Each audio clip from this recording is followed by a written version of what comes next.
如果我告诉你，未来最先进的 AI 公司可能没有一座数据中心建在地球上，你相信吗？想象一下，未来 AI 数据中心不再抢地球上的电、水和土地，而是漂浮在太空中，享受着24小时免费的太阳能，而它们散发出来的热量直接散进宇宙的深处，数据通过激光像闪电一样的传回地球。听起来像科幻，但这已经是正在开始发生的事情了。马斯克最近公开表示，未来2-3年在太空做 AI 计算成本会比地球低很多。更夸张的是 ，SpaceX 已经申请了将部署100万颗 AI 卫星。为什么突然之间全球的科技巨头想把数据中心搬到太空上？今天我们就来聊一聊马斯克的太空数据中心，以及他到底是怎么进入太空的，他在太空里到底怎么运行，为什么他可能是像 AI 一样的下一个风口。朋友们，我们先来看一组离谱的数据。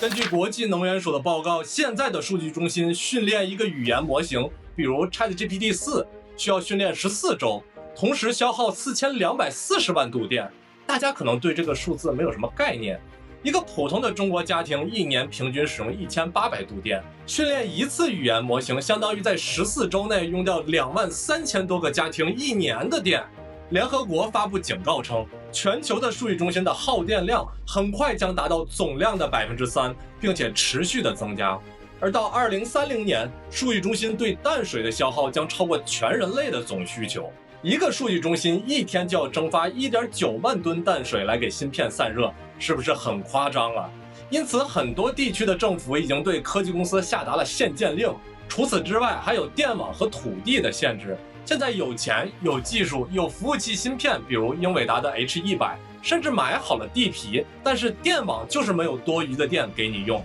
我们知道 AI 数据中心需要的电量不是接一根专用的电线就能解决的，电力公司必须要专门为它建立一个高压的变电站。而在现实的世界中，电力公司规划、审批、环境评估、征地、施工的效率是极低的，科技巨头们排起了长长的大队去申请。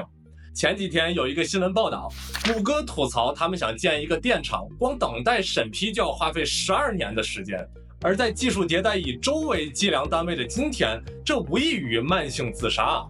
最后也是最绝望的，从物理热力学的角度上来讲，芯片的密度越高，发热就越恐怖。传统的风冷、水冷现在已经是小马拉大车了。现在的数据中心普遍的解决方案是通过冷却塔把这些热量排到大气中，而地球本身的散热效率也是有上限的，超越了地球的极限，气候就会跟着恶化。所以大家都看懂了吗？当马斯克高喊去太空建数据中心的时候，这并不是异想天开，而是被地球逼出来的最优解。而这就像当年人类从陆地走向海洋又走向天空一样，是基础设施的又一次跨维度的签越。那屏幕前的小伙伴们，你们是不是很好奇太空中心到底是怎么玩的，是怎么实现的呢？核心原理其实并不复杂。目前的方式是马斯克把 GPU 服务器集群塞进他的轻量级 AI 算力卫星里头，然后通过他的 SpaceX 猎鹰9号以极低的成本将其推入地球的轨道。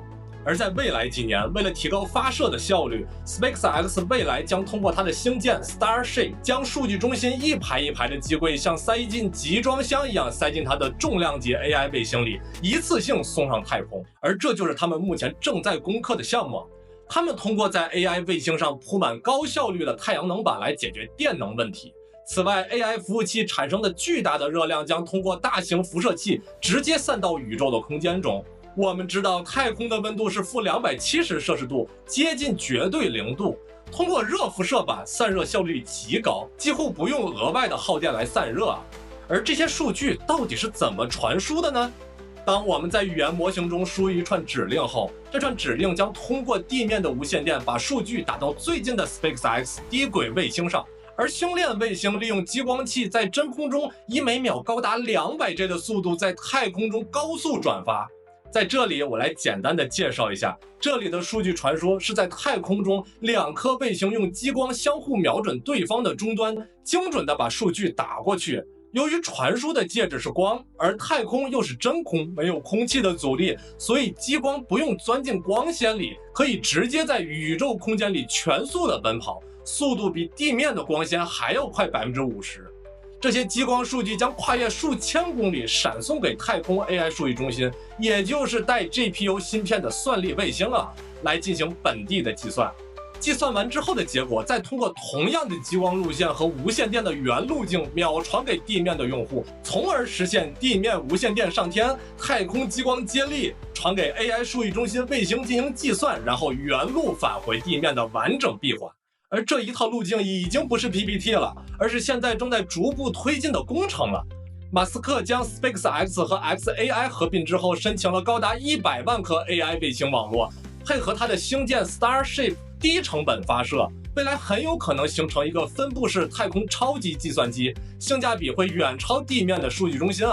有些小伙伴可能觉得太空项目太烧钱了，也不环保。但是如果你反过来想，地球上的数据中心也要燃烧化石能源，比如天然气，还要消耗巨量的淡水。就算核能发电，燃烧完的核废料也具有极强的放射性，核废料的半衰期长达数万年之久。如何处理核废料，至今仍是全球科学界和政界的棘手难题。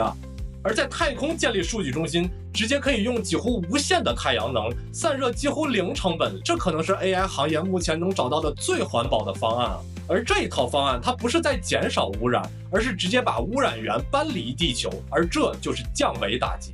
还有，我们知道人类对太空的探索从未停止， AI 的爆发更是刺激了这一领域的发展。虽然今天把东西送上太空的成本还很贵，1公斤的货物大概的运费是3000美金，但现在推进的星舰项目，如果一切顺利，像马斯克说的，未来几年将实现每周多次重复的发射，这样的话，运费的成本将会大幅的下降。马斯克预测2到3年后，当项目成熟了，1公斤的货物运费可能降到100美元以下，而太空数据中心的电费成本更夸张，可能降到0.005美元每度电，比目前地球上最便宜的工业电价还要低大约10到20倍。一旦这个成本被打穿， AI 训练的推理门槛会大幅的降低，小公司、个人开发者，甚至我们普通人都能用得起以前只有大厂才能用的超级算力，而这会带来 AI 民主化的真正爆发，也就是从现在的 AI 使用权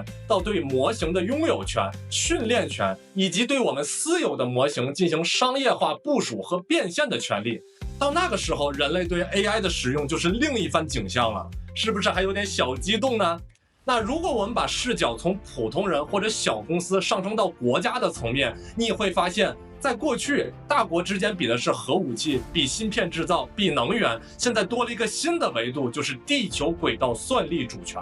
而这也是除了 AI 之外另一个国家之间的战略与竞争。哪个国家能先把天量的 AI 算力大规模的部署到地球的轨道上，哪个国家就可以具有军事和情报的优势，对抗制裁和封锁的优势，以及最重要的，哪个国家掌握了大规模的轨道算力，那他就有资格参与未来太空规则的制定和轨道分配资源的话语权。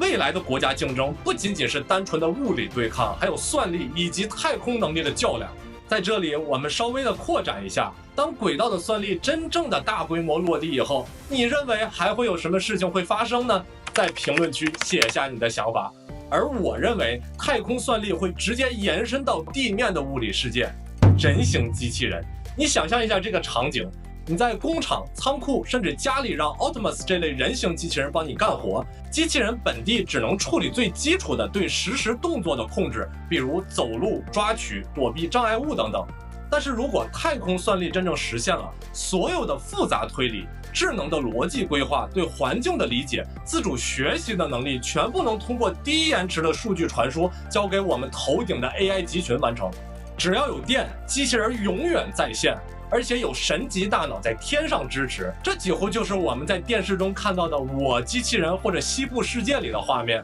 而这并不遥远，现实的技术路径已经清晰可见。太空数据中心提供极低的算力成本， Starlink 星链激光负责高速传输数据，地面上的机器人负责行动执行。这些成本一旦被真正的打穿，人形机器人的普及速度会超越我们现在的预期。而机器人会直接改变劳动力市场，简单重复的工作将被大规模的代替，人类从而转向更多的创意、管理、情感以及决策类的工作。当我们把这一切都串联起来，你就会发现，太空数据中心从来就不是一个孤立的科技项目，它先解决了能源与算力的瓶颈，再推动了 AI 真正的民主化，接着把神级大脑喂给地面的机器人，而最终它将重塑能源结构、算力格局、劳动力市场以及国家之间的竞争维度。这一切都是从把算力送上天开始的，而延伸出来的系统性的革命。在屏幕前的天才交易员们，你们是不是已经蠢蠢欲动了呢？不要着急，我们下面聊一聊普通人如何在未来的太空数据中心竞赛中，像提前布局存储一样提前布局太空算力。这里小财给出的战略方针是先地面后太空，跟踪趋势不重仓，因为在短期真正能够兑现的是支撑性的产业链，而不是轨道卫星啊。现在高速激光通信已经进入了商业化，而其他必要的零件，比如说空间光模块、激光终端以及指向跟踪器等等的需求会逐渐快速的增加。它们现在还属于商业化早期的产能扩张期，我们可以观察到相关厂商的订单增长。此外，卫星制造、抗辐射芯片以及高功率太阳能板等等的订单也会随着火箭发射的频率提升而放量增长。但话又说回来，地面 AI 数据中心、核电等等仍然是确定性最高的过渡期主线啊，因为就算太空算力成功，落地也需要数年，所以它现在并不是最稳妥的标的啊。优秀的投资是要在正确的时间以正确的价格买正确的公司，时间的选择点非常重要。而在未来几年，一旦太空数据中心的规模化成功， SpaceX 生态、卫星服务商以及能把太空算力转化为应用的公司才会迎来真正的爆发。所以对于这一领域的投资，小仓位长线分批布局才是最正确的做法，而不是一次性的重仓太空数据中心马上就成功啊。这样我们可以既不错过这个产业的趋势，同时又可以把风险控制在我们可承受的范围之内。总的来说，太空数据中心本质上是人类一次认真的尝试，把 AI 基础设施从地球维度升级到太空维度。它和人形机器人、核电、AI 大模型、区块链一起，很可能共同定义人类未来10年的科技版图。看完这期，你有没有觉得你的知识库又增加了呢？未来我会继续带大家看宏观，找机会聊趋势。如果你喜欢此类内容，欢迎订阅这个频道，也欢迎你在评论区告诉我，你认为太空算力中心靠谱吗？你觉得它会在2029年前实现规模化吗？还是你更看好地面上的核电方案？欢迎在评论区发表你的见解，你的观点可能会成为下一期视频讨论的主题。今天的视频就到这里，我们下期再见。